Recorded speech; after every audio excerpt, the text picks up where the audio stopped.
What's good? What's good, everybody? Welcome back to another episode of The Urban Platform Speaks. Make sure to like, subscribe as you tune into the channel. Check out the content. And with that being said, man, I want to talk about Chris Broussard, man, and how Chris Broussard is added to. He's a long list of people who is just coming out and speaking up and telling the truth about LeBron James, right? And just because you tell the truth about LeBron James, that don't mean that you are a LeBron James hater. It just means that you can give a fair and you just give a fair assessment of what LeBron James really is and how good LeBron James is or is not, right? And so Chris Broussard is one of the people in media who I respect, and I think he always give an honest assessment of LeBron James. And so recently, he was on this show, First Things First, and LeBron James, as he's always the topic, so they got back on LeBron James and the GOAT decision. And Chris Broussard just broke it down for why he don't think that LeBron James is the GOAT. And I think more people are going to be coming over to the LeBron James is not the GOAT. They're going to fall on that side of the argument because LeBron James' career is almost over with. And especially people who are in media, they won't have any more incentive to kind of, to say that LeBron James is a GOAT when they may not actually feel like that. So let's listen to what Chris Broussard had to say about LeBron James being a GOAT, and then I'm going to come back and give some more of my input. Here. All right, Chris Broussard is back with us again. I mean, Broussard, is he right? Is LeBron James right? First of all, I got to give LeBron props. This was a clever, subtle way of saying, I'm the GOAT without saying I'm the GOAT, as he did 4 years ago. So I'll give him props for that. But no, he's not right. Look, and I get the bubble situation. I think it was really hard on LeBron. We know how much of a family man he is. He said he didn't see his kids till he got out of the bubble. That is rough. We know he's a man of routine, as he said on the podcast. That's broken in the bubble. I get it. But I can also point to things that would have made it easier. No travel, no distractions, no hostile crowds to deal with on the road. And as a 35-year-old with 16 to 17 years of experience or wear and tear, really, he got a 4-month break in the season before the playoffs started. So that helped his body. And then the opponent that they faced. I don't blame the Lakers for it, but they faced arguably the worst team to ever reach the NBA Finals. And that was before the Miami Heat lost 2 of their 3 best players, Goran Dragic, who missed 4 of the 6 finals games, and Bam Adebayo, who missed 2 of the 6 finals games. So there's no way this was the hardest finals to win, or one of them. Secondly, Golden State. If you want to say it's the greatest comeback in NBA Finals history, absolutely. If you want to say it's one of the most epic finals, absolutely. But I can't give you credit for being down 3-1.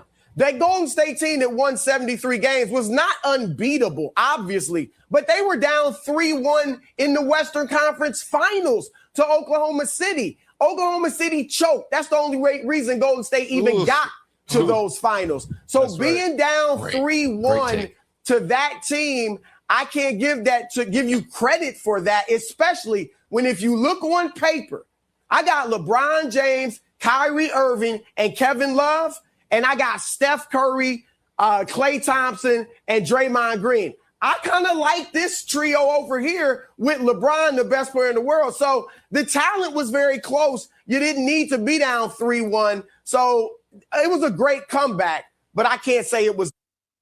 All right, so you heard Chris Broussard, right? And I thought that was an honest assessment of like what that bubble, what it was like for the bubble. And so while LeBron James tried to claim that the bubble was so difficult, but I would like for LeBron James, to kind of, if he really feels like that, tell why he thinks that team that he played in the bubble, the Miami Heat, why he thought that they were such a difficult opponent, because like what Chris Broussard said, 2 of their 3 best players was hurt for the bulk of that series, right? Then on top of that, they had like LeBron had the opportunity to rest. Like, I want him to address the fact that he was 35 years old, like Chris Broussard said, and he had the opportunity to rest for like 4 months. And why not answer like how that played into his hands and his it played to his advantage when you are a basketball player who got a lot of miles on him and you're in your mid 30s and you have a 4-month break. That's better than the low managing that LeBron James has been doing throughout his career. So he always give a blanket statement, but he never, he'll never debate anything specific as far as him being a GOAT.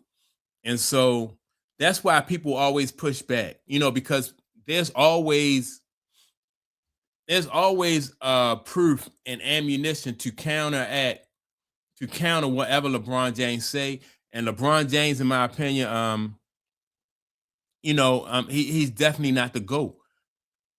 He always tried to, which I think is a waste of time, because you never really see like anybody else try to put themselves in that GOAT conversation. I just think it's a waste of time. And especially for LeBron James, like historically, when I look at LeBron James, I just don't put him in the category of Magic Johnson, Larry Bird. I don't put him in the category of like Kobe Bryant, Isaiah Thomas, Michael Jordan. No, I don't, because Charles Barkley, even I just seen those, watching that era of basketball and guys who came after that, they just put so much and was so passionate about the game.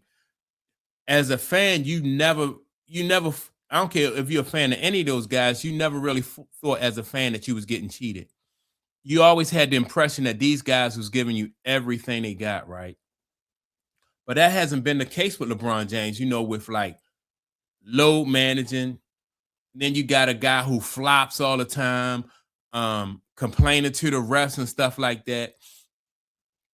It's just, for an elite basketball player, the things that he did was just very unbecoming.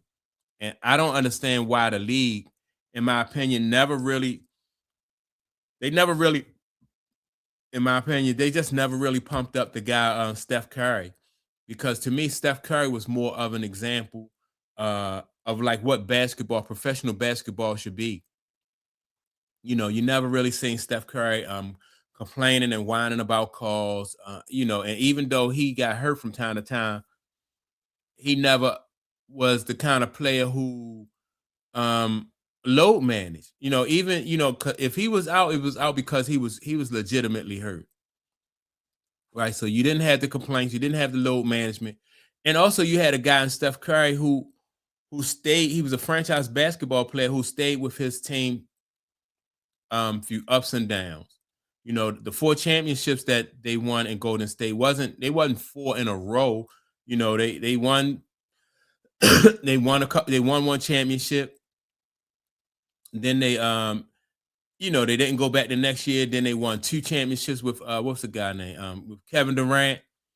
And so, then they fell off, or they ain't fall off, but then they had like a little slide. And then they came back and they won another championship without Kevin Durant, right? So it wasn't like they won 4 in a row, and that which means that he showed that perseverance is the way to, in my opinion, like persevering. You ride the waves, the ups and the down as a franchise basketball player. And to me, that's just not what LeBron James has been about throughout his career. He's been about going and finding the best situation for him and putting himself in a situation where he thinks he's guaranteed to win.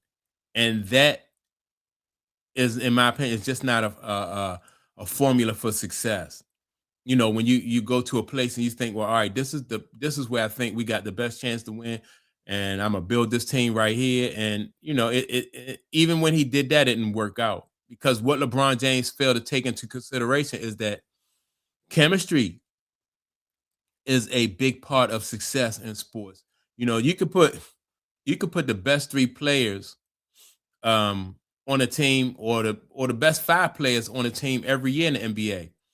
ain't no guarantee that those guys are going to win because they haven't developed chemistry. So it's still gonna it's still gonna take them a while to develop chemistry and be able to have some success. Just like when he went to Miami, he thought that they was going to run off a whole bunch of wins, but they didn't run off a whole bunch of wins right away because they had to work some things out with him, Dwayne Wade and Chris Bosh. Like they had to figure out what was going to be the role of each one of those guys, and in order for them to be successful. And so they didn't do that, and that's what that's what it's all about. It's all about teamwork instead of just trying to put the best five on the court. So that's my take on it. But like I said, I appreciate the fact that Chris Broussard just comes out, man, and just put that bubble situation in its proper perspective, and those are things that Chris Broussard brought up that LeBron James will never address. So make sure to like and subscribe to the channel. Don't forget to leave a comment. And with that being said, man, I'm going to check y'all out in the next video. Peace.